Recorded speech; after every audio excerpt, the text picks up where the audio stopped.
3C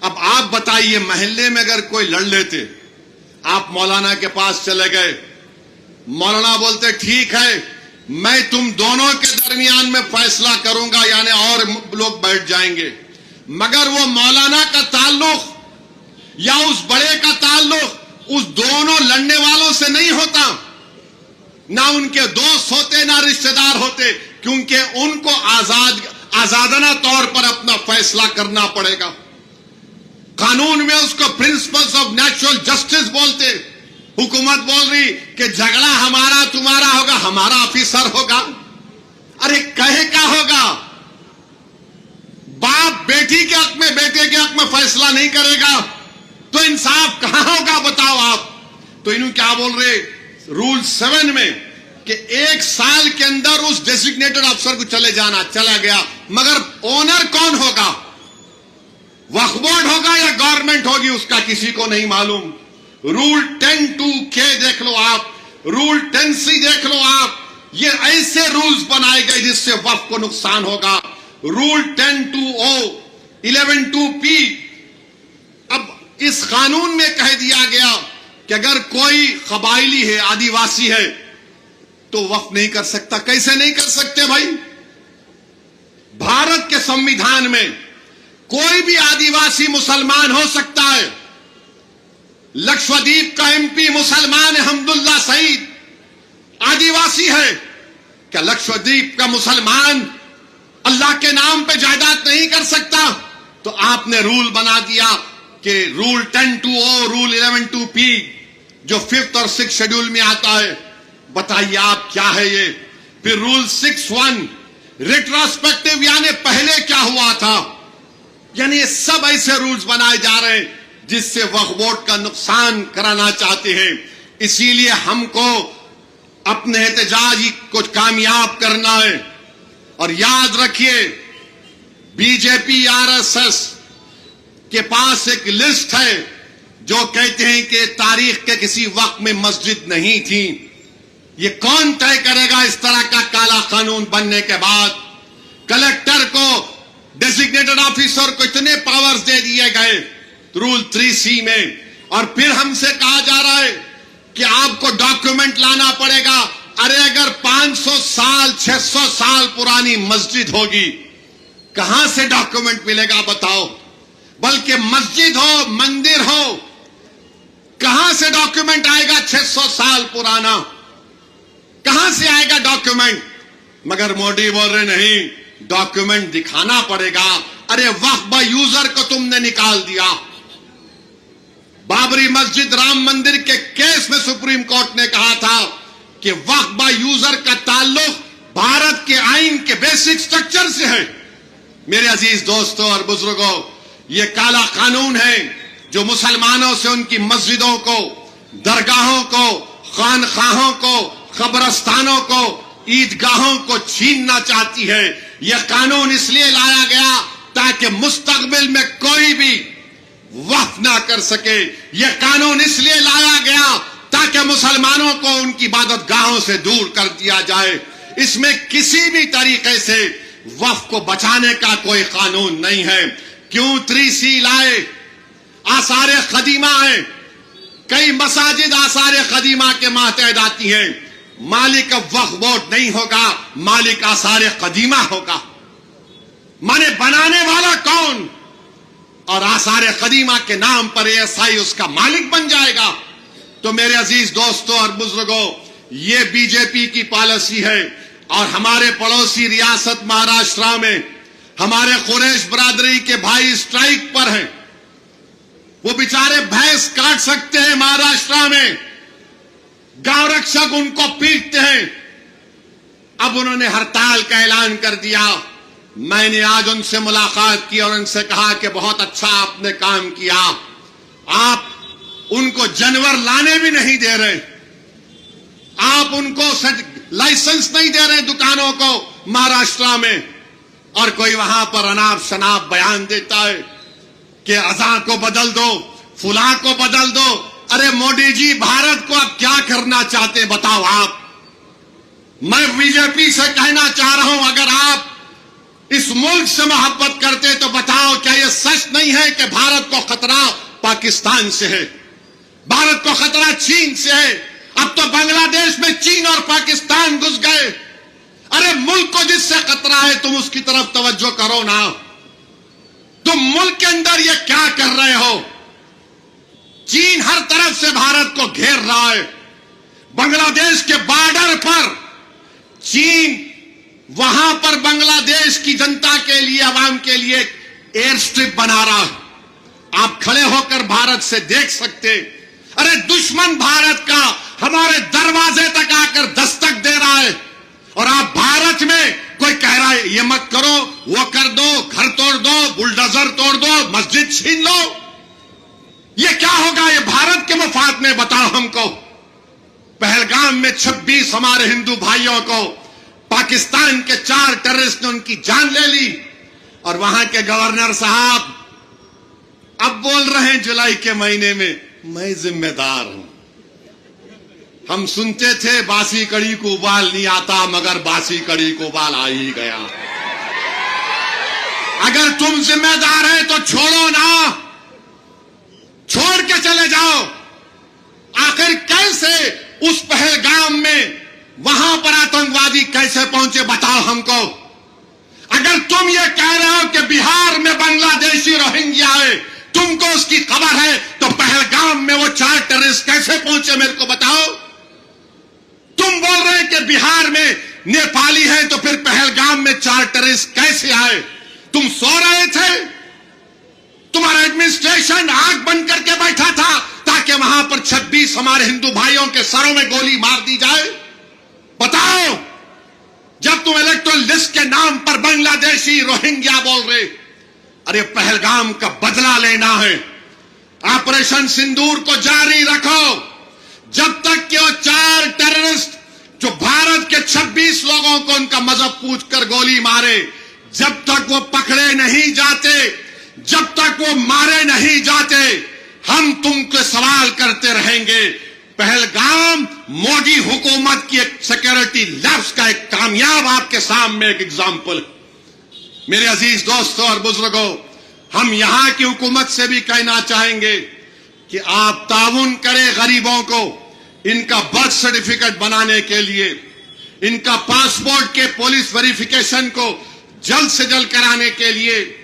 ہم بھی نہیں چاہتے کہ تلنگانہ میں ایسی حکومت آئے جو ہندو اور مسلمانوں میں نفرت کو بڑھاوا دے۔ ہم نہیں چاہتے کہ کوئی وہ طاقتیں یہاں پر مضبوط ہوں جو بلڈوزروں سے گھروں کو توڑنا چاہتے ہیں۔ ہم نے ہمیشہ دلوں کو جوڑنے والوں کا ساتھ دیا، دلوں کو توڑنے والوں کا ساتھ کبھی نہیں دیں گے۔ انشاءاللہ تعالی آل انڈیا مسلم پرسنل لا بورڈ کو اللہ ان کی کوششوں میں ان کو کامیاب اور کامران کرے گا۔ کیا آپ اس وقف قانون کے خلاف ہیں؟ کیا آپ اس قانون کے خلاف ہیں؟ تو نعرہ لگائیے، وقف قانون کو واپس لو۔ زور سے بولو بھائی، ذرا زور سے بولو۔ وقف قانون کو واپس لو، وقف قانون کو واپس لو۔ ہندوستان